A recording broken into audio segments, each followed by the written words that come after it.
Hello and welcome to another exciting week of Cinema Spotlight, the show where we review all of the latest films and re-releases hitting screens this week.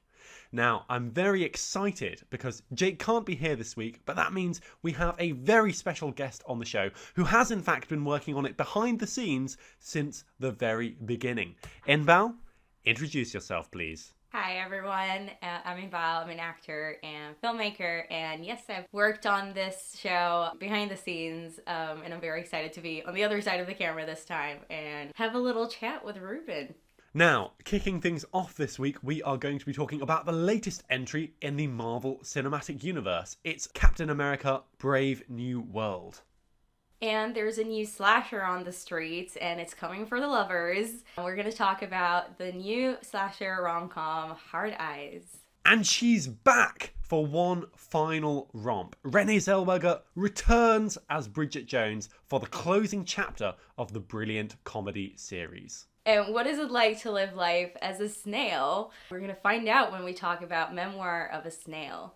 Now, please make sure that you are following us on all of our social media platforms. We're on YouTube, we're on Spotify. Like, comment, subscribe, and tell us everything that we got wrong. We really appreciate it.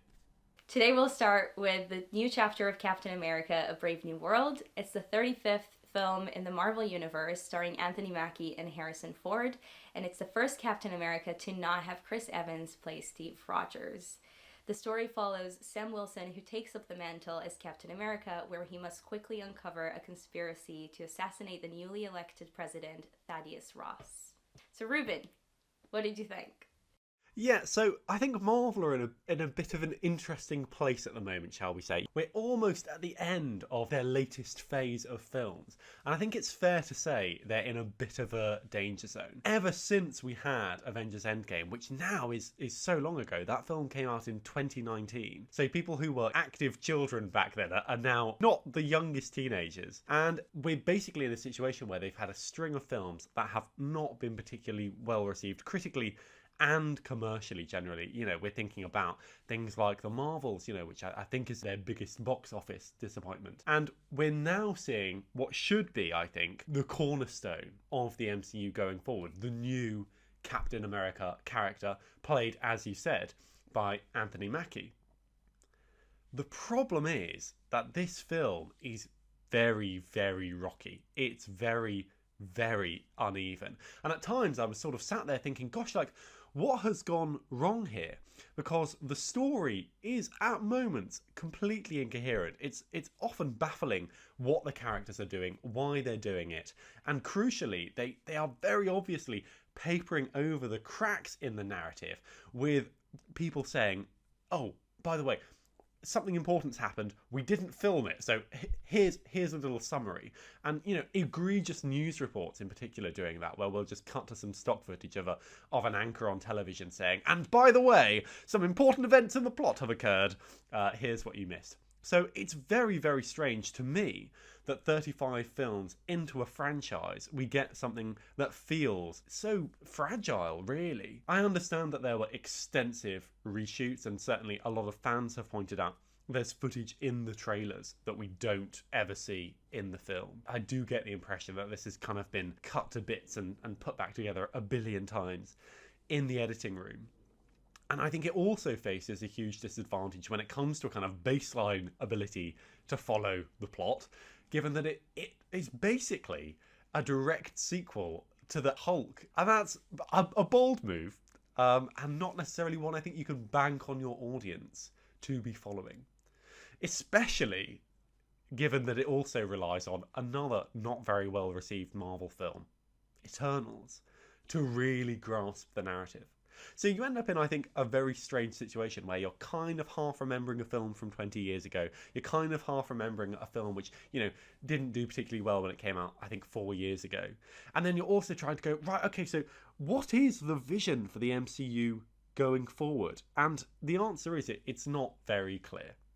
That's not to say that I think it's without merit, because although it is incredibly scrappy, it has really good elements. And I do think that Anthony Mackie is very good as Sam Wilson. It basically sees him in this situation where he's trying to work out who he is. the new Captain America stands for what in the year 2025, particularly in, a year when now we have a Trump presidency. Who is Captain America? What does he stand for? And that's kind of interesting. I like that slightly tortured side of him. I think he plays it well. But I think he's let down by the fact that actually he doesn't get enough to do in his own movie.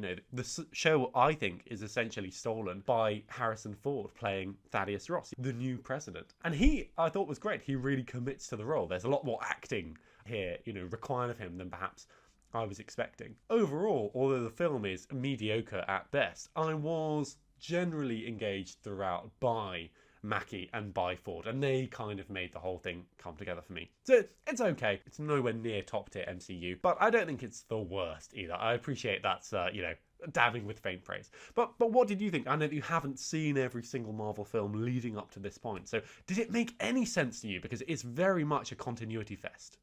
So, saying that I haven't seen many films from the MCU is like an understatement. I have seen 2 before this. 3 maybe. So I went in pretty blind, and I will say in favor of the film, and it's probably going to be one of the only positive things I say about it, I did manage to get the story quite quickly. I would say probably 10-15 minutes in, I was like, okay, I know what's going on. I'm ready to follow the story now. And I think they did a good job with that. I think maybe it would be harder to see kind of objectively if you have seen the previous films, but for me, it did feel like enough of a standalone film as well. However, I agree with what you said, that it is a fragile film. I think that's a really good way to put it, and I think it starts with a script. The script is just all over the place. I don't think any character actually goes through an arc. Then kind of on top of that, you also have directing that is quite unremarkable in my opinion, and the technical aspects are not fully finished. And then on top of that, then performances. I agree, Harrison Ford is great in it. What a surprise, honestly. I thought he was gonna be very bored. He commits. It seemed like he just had so much fun. I think he was the best part of it for me. I do disagree, though, about Anthony Mackie. I think he was perfectly fine, but I do think that it was mostly on Harrison Ford's shoulders. I don't know if he has that kind of leading star quality that you need to lead a Marvel film. I think overall, apart from Harrison Ford, there was kind of general lack of charisma. We're also introduced to a new character, Ruth, an ex-Black Widow from Israel, and she's played by Shira Huss, who's a fantastic actor. I've not seen her in anything else, so tell me more. That's the thing. She is a powerhouse. She's incredible. She was in Unorthodox and The Zookeeper's Wife and a lot of like kind of more indie stuff as well, and she's amazing. And I think here it's a bit of a shame because she is miscast for this role, as much as I love her. And then on top of that, bad writing, bad directing, kind of a general lack of charisma from everyone. And I think it's just resulted in not something that's very engaging. Like, it's not a bad film. Maybe for people who are more into the Marvel universe, it might have a bit more merit for them. But to me, it just felt like I've definitely seen worse, but I can't say it's a particularly good film. It's totally watchable, and it's kind of a fun night out with friends. But yeah. Do you know what I thought was really bizarre? And we can talk about it because it's in all of the marketing. There is a reveal at the climax of the film that Harrison's Ford character is secretly a Hulk. And the film plays that as a really big shock reveal. Like, it is genuinely the emotional and narrative climax of the piece.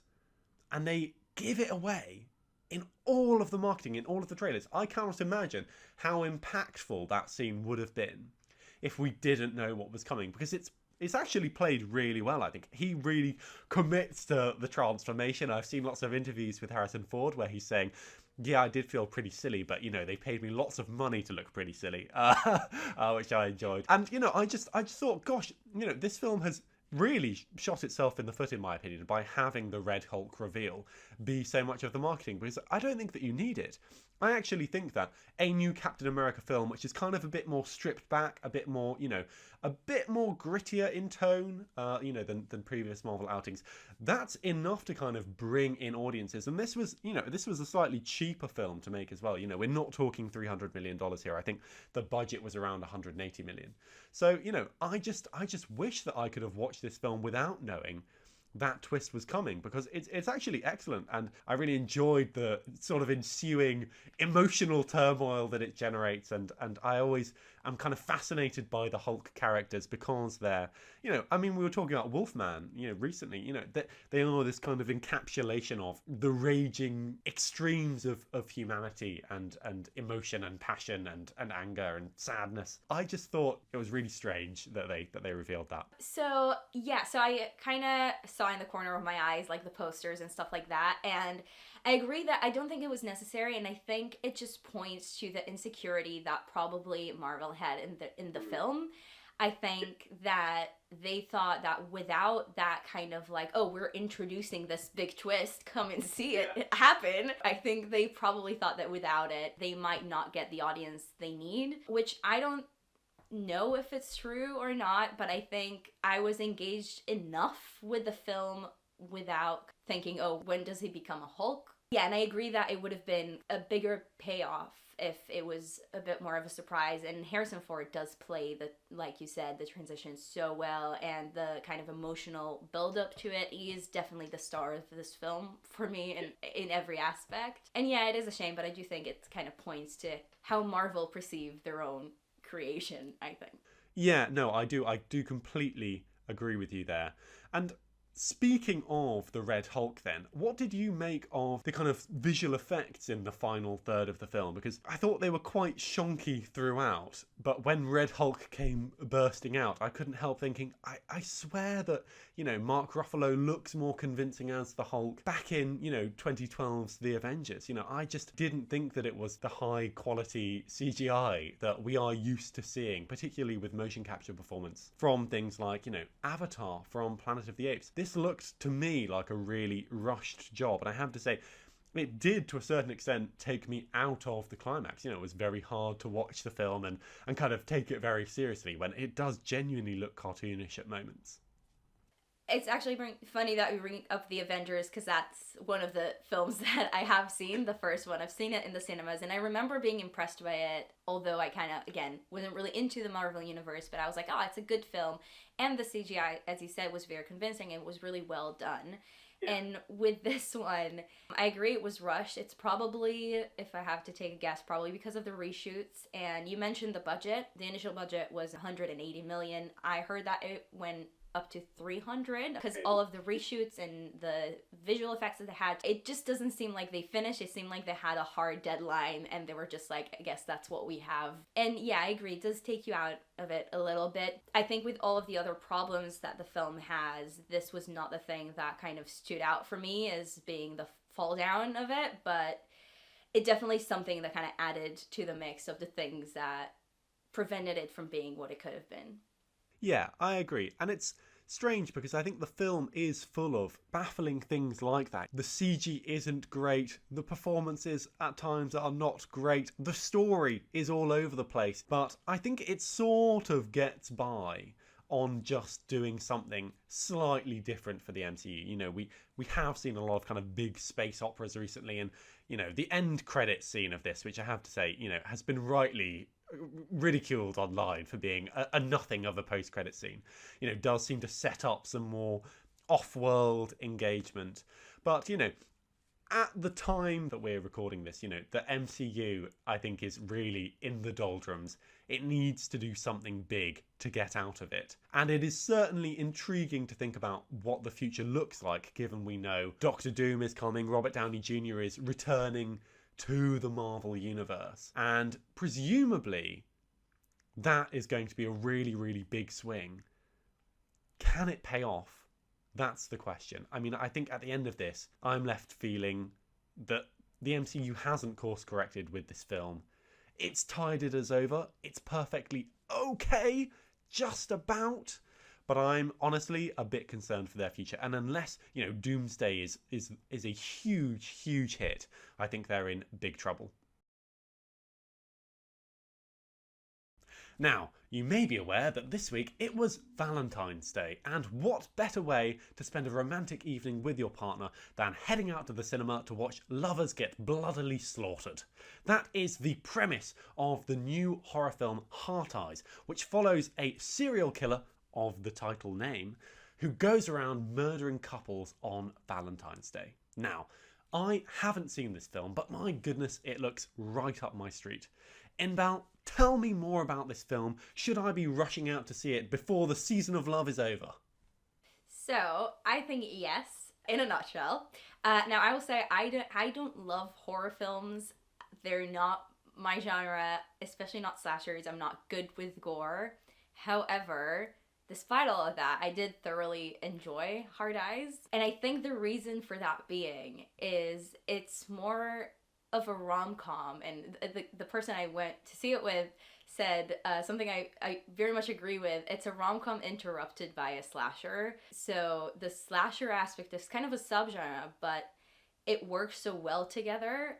If you kind of take each aspect of the film on its own, like the rom-com story and the slasher story in it, each of them are like good enough, well executed, but they are still quite generic. But I think what makes the film kind of stand out a bit more is that they're combined so seamlessly and very much rely on each other and very self-aware, which I love.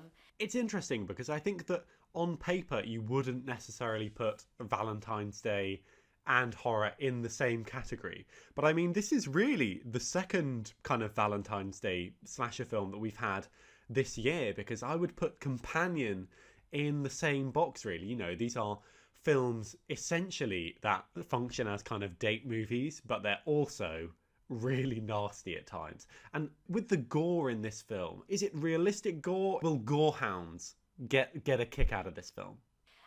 I think they will, but at the same time, for a person like me, it's well done, but it doesn't feel like something super realistic. It's ever so slightly over the top.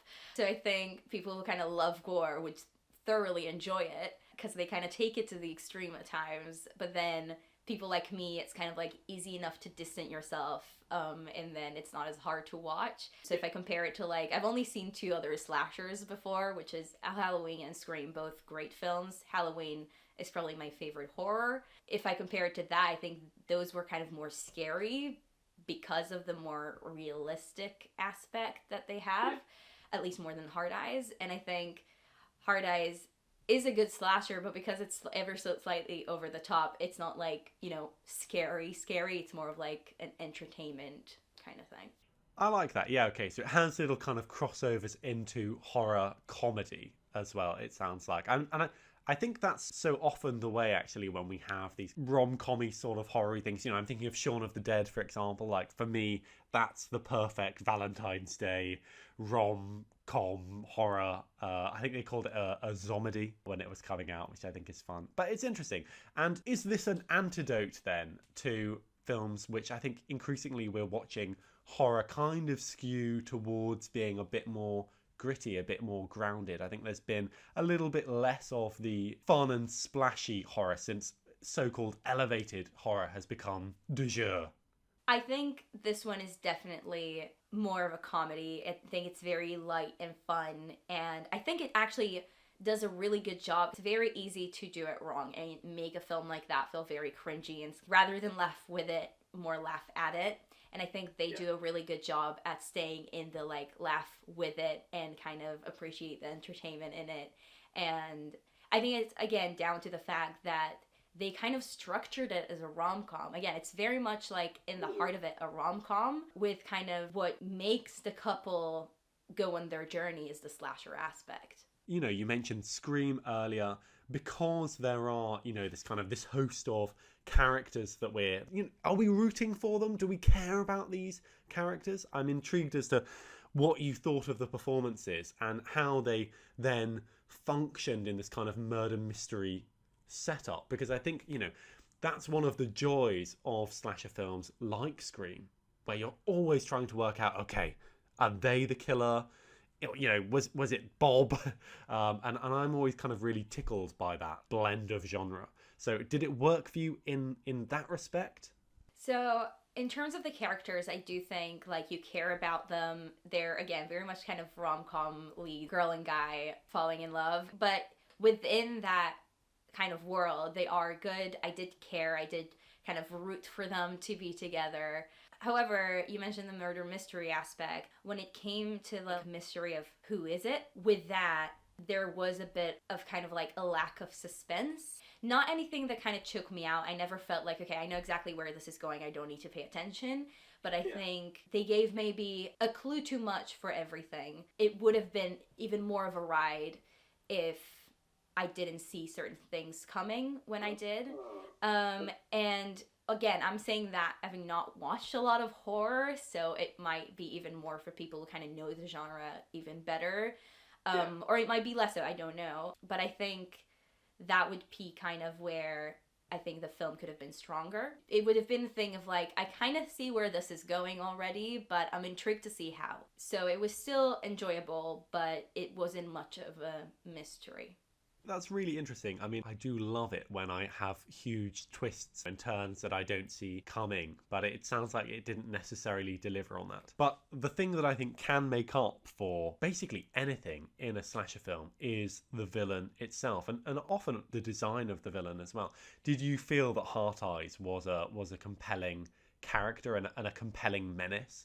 Because I think even if your film doesn't work that well, and I'm going to be a bit of a heathen here and say I don't think Michael Myers works that well in the first Halloween. I don't find him that threatening. But the design of that character has become so iconic, and it means that I think that film therefore gets away with a lot of stuff and obviously manages to spawn an unbelievable number of sequels. Even something a couple of years ago like Megan, I don't know if you saw that, but I thought that was, a fairly lackluster film. But the central murderous doll that does TikTok dances character, is compelling enough that it kind of can get away with it. So does HeartEyes fall into that category? Do you think we'll be getting 15 sequels of this for the next 20 years? I definitely think there will be sequels. I will say HeartEyes is a very well designed villain. It's funny that you mentioned Halloween because I love that film, and I actually think that it is in a way to me more scary to think Michael Myers might have kind of a bit of a random thing about who his victims are, but he's very calculated about how he goes about the murder. Whereas with HeartEyes, without giving away too much, obviously we know from, again, the trailer, the premise, he does go after lovers, so it's not as random. But the kind of way he goes about certain murders, I find that it almost feels like he's too insane for it to be real, and then I didn't find it as scary. But then that is a very personal thing, and there are a lot of people who would claim exactly the opposite. And I could understand it completely if someone told me, I think he's a much kind of scarier horror villain because of his character that is quite different to Michael Myers. I think they're quite different, and then it kind of falls on who's the viewer and how do they feel about the way that each villain acts. Brilliant. Well, I mean, I feel like I definitely have to go and catch it now based on your review. It sounds like if you were reacting to this film with an emoji, it would be a HeartEyes smiley face. Bring on like HeartEyes 4, 5, 6, 7, 8, 9, 100. Keep sharing them out because, yeah, it sounds really good fun.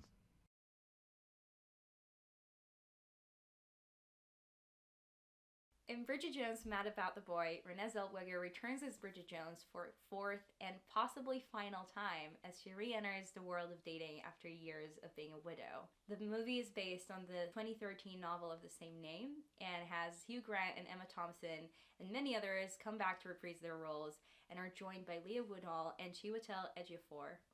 So Reuben, what did you think?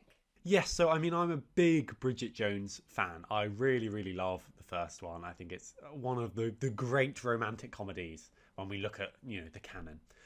But I was really worried going into this because honestly, I don't really want a sort of sad sequel to a film that I loved in which one of the main characters has died.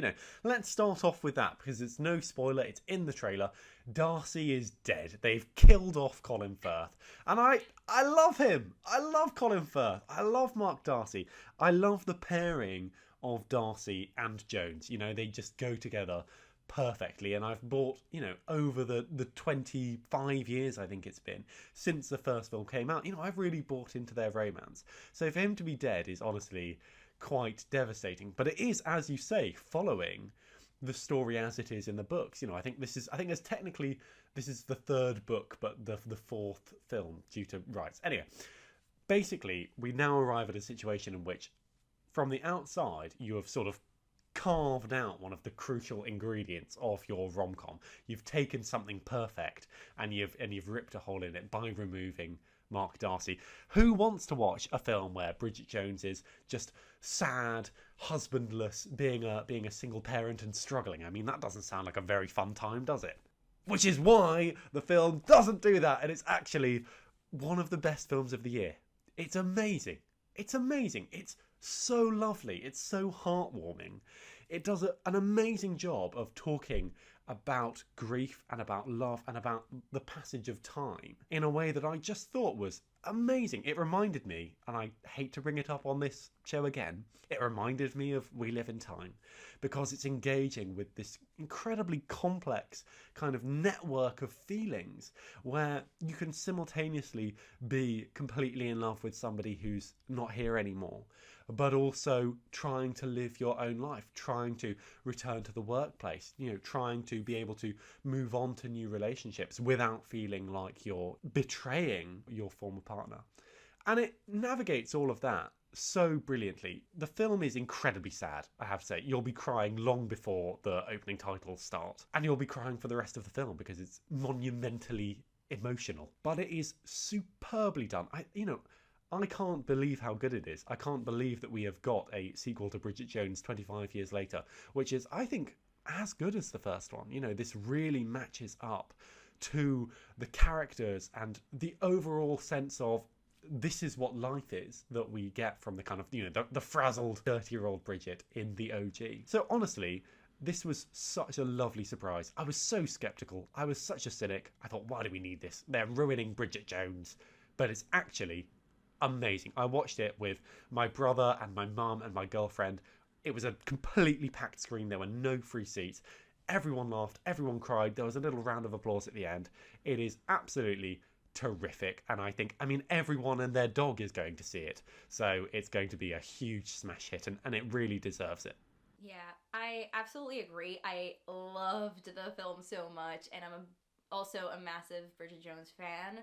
I agree with almost everything you said. I will say about Colin Firth, first of all, about his death, again, not a spoiler, it happens kind of before the film starts, and I think to begin with, what I appreciated about the film is they didn't go about it in kind of a generic way of writing a character off. They actually used previous storylines and stuff that we know about the character in order to do that, which I think was great. And it kind of felt more like, okay, I can see that happening within the world and it doesn't feel like just a writing device. I will say I loved Colin Firth, but I never actually felt in the previous films like they're the perfect couple. Whoa! Right? Shots fired. I always rooted for them because, I mean, both actors are so charming, the characters are fun, and, like, the films are so great. So I root for them, but there are, especially if you look at like the second film, just something about their dynamic was always like ever so slightly toxic for me. So although I rooted for them and I was happy when, you know, it was his baby and they got married, I kind of almost was happy, not that he died, but like that she has kind of another chapter in her love life. And I know that's a very unpopular opinion, but I stand by it. And I do think this was the perfect way to end kind of that saga. And I think it will be the last one. It's the last book. And I think the film does kind of close the ending she kind of needed and deserves. And kind of all the characters as well. Renee Zellweger just has this charm that she can make every mundane action just make you laugh and kind of warm your heart. And I think that's why they could afford to have the film be a comedy again, because of Renee Zellweger, and obviously it's also well written, but there is stuff about it that are so almost mundane, and they're kind of portraying how to be a single mom who's a widow and kind of navigating life. And I actually read, after watching the film, an article written by a single mom widow, and she said that she kind of saw herself in the film. So kind of when I read that, I was like, right, so it didn't just feel like an accurate portrayal. People are saying it is actually an accurate portrayal, which I think it was really well done for this kind of film, and was really unexpected. And I think because Renee Zellweger is who she is, it worked. And also Hugh Grant, such a scene stealer. Every time it was on screen, and he had his own arc to go through as well, which was also quite profound and heartbreaking at times, but he managed to just kind of just bring a smile to your face every time he was on screen. And I think some of the best jokes and like my biggest laughs were from him. The supporting cast generally, like Emma Thompson was in it for like 3-4 scenes, and she added so much to it. I thought that the love story aspect of it surprisingly was the weakest part. Really? Now, again, this is in comparison to every like other amazing aspect in it. I don't actually think it's not good. I think it's just a weaker aspect just because the love story felt a bit episodic, and then kind of when one storyline ended, you kind of saw where the next storyline is going to go. It was still well done, but I think kind of going into the film, I kind of already knew how it was going to end, but then they still managed to kind of keep me on my toes to a certain extent, and obviously it was such a great fun, and I think it's definitely on par with the third one that I loved. I loved the third one. I don't think anything will match the first one, but it's definitely getting there. That's so interesting. I mean, I actually haven't seen the third one. That's the one that I haven't watched because again, I sort of thought, oh, why are we getting another Bridget Jones film? Why do we want that? But I'm definitely going to check it out after your glowing review. I mean, just to come back to the performances of the supporting cast, because I can't get over how great everybody in this film is. I was knocked out by the children. Because Bridget has a son and a daughter, and they're fairly young. I think he's 11 and she's sort of 4 or something. I have no idea. I don't know about children. Anyway, but I just thought they were amazing child performances. Honestly, so often we have child performers who come in and are really, really clunky. And they were amazing. I completely believed that they were the children of Renee Zellweger and Colin Firth because they look a bit like them. And they just had the family dynamic down so perfectly. I loved the bit at the end where the little girl crawls under a table and starts eating crisps. I felt very seen. I honestly was so blown away by what an ensemble it is. And, you know, I have to mention as well the love interests. I know you felt that was maybe the weaker part of the story, and I kind of do see where you're coming from. At times it feels a little bit like, you know, plot machinery saying, okay, this is a rom-com, we've got to have some romance. But I was so thoroughly charmed by both Leo Woodall, who plays, you know, this kind of young, hot 29-year-old who rescues her from a tree, does a good job, I think, of looking at age gap relationships and the complexity of that. But then Chiwetel Ejiofor, I mean, who is always dazzlingly charming, is so lovely in this. He plays the teacher at the school who's kind of very brusque and a bit abrupt and a bit rude, and I melted the moment that he appeared on screen, because he just has this ability to create a character who actually, you know, at the start of this is, you know, fairly unlikable, but you understand that, you know, it's because he has hidden depths. And I just really, really loved seeing the relationship between him and Bridget come to life, and the sparks that fly, sometimes literally, on screen. So this I just loved, as you can tell, because I'm banging on about it. I loved it. I laughed so much. I cried so much. I was delighted by it. I'm going to go and see it again. Yeah, I think also that I agree completely about all the supporting cast, and I think the kids, especially what you said about the family dynamic, I think that's why I felt like the love story was almost secondary, because it felt so much like a film about family first, and love second. And I think that is what they went for, and I think they did it very well. But then there is that thing, like you said, it is a rom-com, so I kind of felt like they needed the kind of love complications to show up. Still, I think both actors were great, the love interests, and I think, like you said, there were like hidden depths. I think that's why despite knowing where the story is going to go, I was kind of like what I said about HeartEyes. I was like intrigued to see how it's going to get there, like what's going to be the journey. It's definitely worth a watch. It's also one of my favorites this year so far. And I would probably give it a rewatch as well. I'm so glad also that you said that the love story is kind of secondary and it is also a love story about family, because I think that actually is what makes it so wonderful. Is it is not about Bridget having a hole in her life, because she doesn't have a romantic partner. It's actually about the fact that her life is whole with her children, but that doesn't mean that she can't also have romance. And I actually think that there's such a lovely scene towards the end where they're kind of discussing magic, and I think that we understand the sort of the magic of how human relationships can coexist through time and space in a kind of metaphysical, almost interstellar-esque way. But I just thought it was wonderful. And I have to say, Colin Firth is barely in this film, but my goodness, I don't know if anyone has ever managed to be so devastatingly effective in such little screen time. I mean, it was like Mamma Mia 2 when Meryl Streep shows up. I just was immediately in floods, and I don't think I'll ever be able to hear someone sing I'd Do Anything ever again without feeling emotional. Yeah, no, I totally sobbed. I really agree, because I think for me in my head, Colin Firth is part of the supporting cast, and he is, but he's really only in it for like 2 scenes, and like barely technically has anything to do, but like you said, he's so effective. It feels like the perfect tribute to him in the previous films before we kind of go on that new kind of journey that's very different than the previous films. No, I couldn't agree more. I mean, Bridget Jones may be mad about the boy, but I, for one, am mad about this film. Yes, absolutely. I definitely recommend.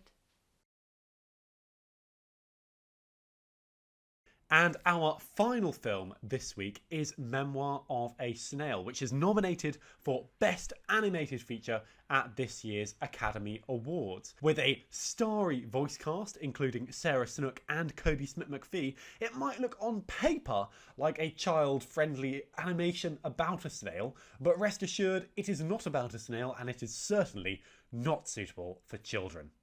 Now, Inbal, tell me all about this film, because I'm really intrigued about it and I'm planning on catching it later this week.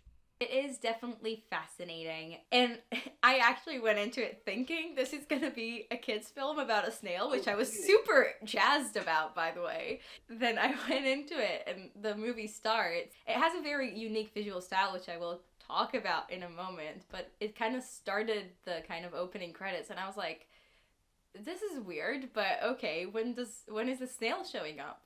And then you see this girl. She has a hat that has like the snail thing. And I'm like, okay, it's cool. So the snails are like, basically we were meant to believe they're like walking around. It's an animated film, suspense, disbelief. And then I realized, oh no, this is actually about people. So, okay, let's see what this is. I think the metaphor of, because the whole snail thing is a metaphor, and I think they used it so well, and I think it kind of sneaks up on you how profound the film is and how it uses that metaphor. I'm not going to say too much about it, but I didn't expect it to be that way when I was first like, okay, why is this girl a snail? Like, what's the point here?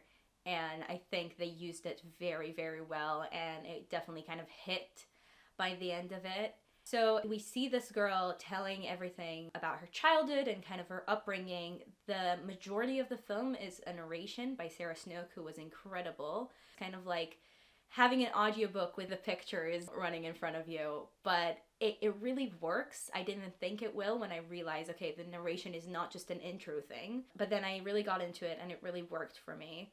The story itself is what it is. It's a memoir. You're just seeing the life of this girl unfolds. We have a little kind of framing device, so it begins with her as an adult, and she kind of goes back and tells the story to one of her snails. Kodi Smit-McPhee plays her brother, and he's very much a supporting character, but he feels like such a massive part of it for me. I thought he was really, all the cast were just fantastic. Jackie Weaver especially, she was hilarious. So I mentioned the style of the film, so I don't know if you've seen like a trailer or the poster for it, but it's very beige. It's like the leading color of that film is beige and brown and gray, and I think it really suits the story. The film is very much a tragedy, and although the comedy is found within that tragedy and it is very funny at times, the story is quite heavy and it tackles very heavy themes, some of them being religion and violence and family issues and loneliness a lot of the time. And I think the visuals of it do a really good job at representing that. It is very far from being vibrant, and even the way the people look, they almost look like almost zombie-like. They're very lifeless and very almost abstract at times with certain characters, and it's really weird. It took me a while to get into it, but I think the more the story unfolded, I was like, okay, I can see why this is the way it is, and it absolutely works. Yeah. It's very unique. I don't think I've seen a film that's quite like it. The story was so engaging and it felt so real, and with it being told like a memoir in narration, I was so sure this was a true story. Oh, yes. But it isn't? Obviously, like, inspired, like, the writers do use people in their lives, but it is not about a specific person. That was something that struck me. I was like, that is so well written that I was so sure this actually happened in real life. Like, I had no doubt whatsoever. And they never do say it's a real story. I think it's not for everyone. The weirdness of it and the themes of it can be off-putting if you don't know what you're getting into. Like, again, I did go into it thinking this is going to be a fun kids film. Luckily enough, I was also enjoying what it ended up being, but I think you need to kind of go into it with the right expectation. But then if you do go in with the right expectation, it is a very well done film. That's really interesting. And I'm kind of interested in how I think stop motion animation in particular has been used really effectively in recent years to tell stories that are actually quite adult, even though, as you say, it kind of looks perhaps like something that would be for a children's film. You know, I'm thinking of Guillermo del Toro's Pinocchio, which, you know, is suitable for children, but is very adult actually. And something like Anomalisa, or even the fantastic film My Life as a Courgette. These are all films which kind of use stop motion to talk about really big themes and quite adult themes. Do you think that this justifies the use of stop motion animation? Would this have worked as well if it had been, you know, hand-drawn animation or computer-drawn animation or even live action? I think this definitely called for a stop motion. I don't know if it would have worked as well hand-drawn or a computer animation, because you're basically watching someone's memories. And yes, the idea can work in different mediums, but I think because of, like, there's something about stop motion, you can see sometimes even fingerprints on the clay, and it's never gonna be perfect, and there's like always like little dents, and there's something almost unfinished about it no matter how well it's done. And I think that kind of really works with a story. Then if it was like a hand-drawn one, then I think it would have been a bit more tiring to watch so much go on screen with it all being narration. But something about stop motion, that even if it's done really well, you're still feeling like there's a stop-start thing going on sometimes. And I think actually that's something that really works for this style. Yeah, I'm really happy about the kind of renaissance that stop motion has and the kind of appreciation it's been getting in the industry. This is one of 2 stop motion films nominated for Best Animated Feature this year, Wallace and Gromit being the other one. I'm so glad to see Wallace and Gromit getting some international love, because it feels like so often like those are such British institutions. What do you think will happen in terms of the awards? Like, is this a contender? Well, for me, as much as I think it was great, it wouldn't be my pick to win. I think it is a strong year for animation, I will say that. I think most of the nominees are very worthy. It wouldn't be my pick, and I think because it's a bit weird, I think this speaks to a very specific target audience, and I'm so happy it was nominated. Yeah. But I think with something like the award seasons, and specifically the Oscars, I think at the end of the day, if it's something that's very niche, then in a competition that has thousands of voters, I don't know if it would really be a contender against stuff that had a bit more popularity. Well, I mean, I'm desperate to see it now because that sounds really, really fascinating. I mean, I love stop motion, and anything weird and wacky is definitely for me. So I'll be sure to check out Memoir of a Snail over the next few days. Yeah, absolutely do. It's very much worth a watch.